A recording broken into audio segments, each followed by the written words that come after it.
So this morning, if any of you looked outside, you saw there was a lot going on at Prajna Cottage. And one project, they were uplifting the deck that had slouched over. The other one, they were fixing the aircon inside. And both were really noisy, especially the aircon fixing the aircon inside, because they were working inside and outside. So usually Maitri, the little kitty who lives there, totally freaks out with noise. And I wind up bringing her down to Ananda so she can feel safe. But this morning, there was outrageous noise, and she just was inside with the work people there, banging around, sitting in her little box, sleeping, looking at them, totally nonplussed. And I thought, wow, even kitties can change. And it made me think about this whole thing of feeling safe. Yeah, because before the noise, she didn't understand it. And so even though she wasn't in any danger, she thought she was. And so she would freak out and hide and like that. But somehow something changed in her mind, and she didn't sense danger, even though the situation was the same. So I was thinking, about us feeling safe or not feeling safe, because that word comes up in many different contexts. So there's physical safety and there's emotional safety. So physical safety, we always want to take care of. People have different standards of what they feel is physically safe or not safe. They have different ways of discerning what kind of risks they will take, like in mountain climbing or not mountain climbing, or, things like that. So people will make personal decisions about that. And usually if we don't feel physically safe, we leave the situation or we scale back on doing that activity.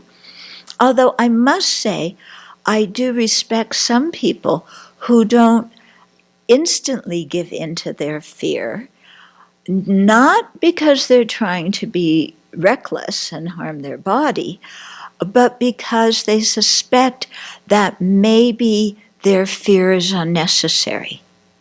So they challenge their fear, and they go in the situation and they see if it's physically safe or not and determine that while they're in the situation. So I thought then, well, what about mental safety or emotional safety? Yeah. And I think it's the same kind of thing, that people will have different situations that make them feel safe or unsafe. Yeah. And similarly, a lot of what we feel safe and unsafe about is basically due to habit. Yeah, maybe we had certain experiences long ago in which spiritual or emotionally we felt threatened or whatever, so we become very, very sensitive to other kind of situations that even have the tiniest little bit of indication that they're anything like that previous one, and we tend to overreact and feel unsafe in situations that maybe aren't so unsafe. And so in those kind of things too, it can be helpful for us to really challenge our fear and just say, okay, I can stay here and suss it out and see if it actually is unsafe emotionally, or rather than assuming it's going to be unsafe. And it's interesting to also question ourselves, what does feeling unsafe emotionally feel like? What are we actually afraid of? Yeah, and I know for me this is a really interesting question to explore in my meditation. Am I afraid of criticism? Am I afraid of humiliation? Am I afraid of someone making fun of me? Those are all actions. Those are actually not feelings. In NVC, feeling, we say feeling afraid of those things. That's, feeling afraid of humiliation, I'm afraid of humiliation, I'm afraid of criticism. Actually, those aren't feelings.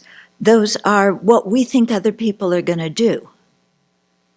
Yeah, and so that's really made me think, rather than assuming other people are going to act a certain way, such that I'll feel maybe invisible or insecure. In other words, to actually figure out what it is I'm feeling and separate that from the situations that I think are causing those feelings. Is this making some sense to you? Yeah? Because, I'm afraid of getting criticized. But criticism doesn't have to be threatening if we have a certain mental state. Yeah? Or I'm afraid of being humiliated. But when I look inside, I'm only humiliated when I accept humiliation. When I don't accept that other person's opinion of me, then I don't feel humiliated. Yeah? So I try and look at these situations in such a way that I can bring it back to myself and see what I can do so that I feel safe in situations. Because I can't make other people act in certain ways that I feel safe. Or I can't make other people create situations in which I feel safe. Okay? Because what I've also discovered, this whole thing about my own buttons, is when I have buttons, no matter where I go or who I'm with or what happens, my buttons will get pushed. Yeah? And when I deal with my buttons, then no matter where I go or what happens, they don't get pushed, and I feel much safer. Yeah, on an emotional level. So I think, there's things we can do ourselves to help ourselves feel safer. And I know, as people who want to train in compassion, of course, we want to create safe situations for other people who are vulnerable. But that can also be very difficult to do, because when people are easily triggered, no matter what we do, their buttons get pushed and they become reactive. So then we may try and pad the situation in some way so that those people never encounter things that push their buttons. But we can't do that, can we? We can't pad situations so that the people we care about always feel safe. It's like with kids, when you have a child, you want to protect your child no matter what. But you always can't protect your child. So sometimes it's better to teach the child how to deal with different situations so the child knows how to protect themselves, rather than being a helicopter parent that's always buzzing around trying to keep your kid from meeting anything that's disturbing, And so it is with, adults who have safety issues, to help show them how to deal with their fear rather than to go around and try and pad situations, because you can't do that. They have to be in the world, and for sure, when we're in the world, people are going to say and do things that, that push our buttons. So the trick is really to deal with our buttons. Yeah. Slowly, slowly, carefully, gently, but deal with them. Yeah? What do you think? Yeah? It'd be so nice if the world just did everything the way I wanted it to, so I always felt safe and secure. Yeah? But what I discover is if I want safety and security, I'm only really going to find that in nirvana and Buddhahood. Yeah? So that means I need to practice harder. I have realized that I have a problem when people are angry around me or are angry at me or are, I have a problem dealing with that because I go into personal distress. You go into what? Personal distress. Stress. When people around you are angry. Yes, or they're angry at me or there's anger around. I can't, that's not something that I'm very comfortable with. So what I am working on is retraining myself so that when I'm confronted with anger or when I'm around angry energy, that I have a place to come to so that I'm not so reactive and thrown off balance. Because when I'm in the presence of that kind of energy, I cannot think clearly. Something else takes over. Some type of habitual energy where I just disappear or go away. I can't really be present for it. I'm completely displaced by the angry energy. And so it's retraining myself to how can I be comfortable in this situation? How can I be present in this situation and not myself be sort of grabbed by it or be so that's a lot of hard work because because in order to do that I have to gradually get comfortable with that energy. Yeah. And my entire body wants to remove myself from that situation. Yeah.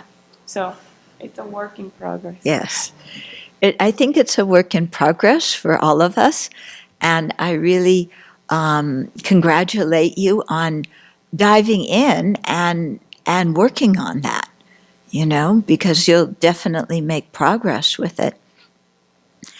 One thing that I've noticed, when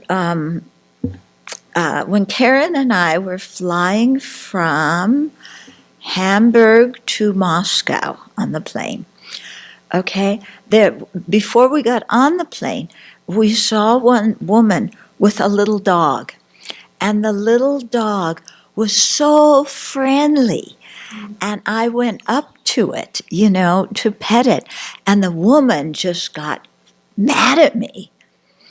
And so I said, okay, and I backed away. And then, wouldn't you know it, on the flight, Karen and I were on this side of the aisle, and the woman and her dog were on the other side of the aisle. Luckily, she was the only human being in that whole aisle. She had 3 seats. But this woman was so, nervous, angry, frightened, freaked out, upset. She had the dog in a little, doggy bag, a small one that was under the seat. And of course, the dog yelped sometimes, and she would get more upset, and she would try and sleep and lie down and move this way and that way, and her whole energy was just anger. And then at one point she took the dog out, and the dog again was barking, but why was the dog barking? Because she was covering it with a blanket and pushing it around and taking her anger out on this dog. And if we had spoken the same language, I would have gone over and said something. But she was Russian, and we didn't share the same language. So I have the same thing with angry energy. It's like, I don't like this, get me out of here. But I had my seatbelt on, and where was I going to go? I couldn't get out of that plane to get away from her anger energy. So I just, without even thinking, I started to do the taking and giving meditation, inhaling her anger. Because before that, it was always, how can I push that anger away? It doesn't I don't feel comfortable. I don't feel safe. I want to get out of here. I completely accept the situation. I accept her anger. This person's suffering. I'm going to take the anger on from her and use it to destroy my discomfort and my self-centeredness.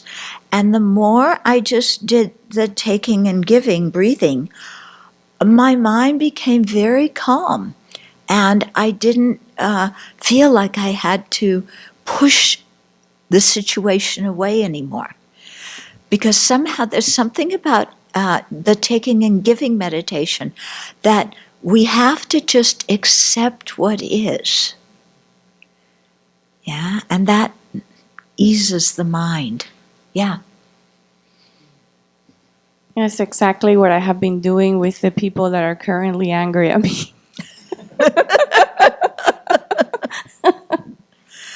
Yeah. It helps, doesn't it?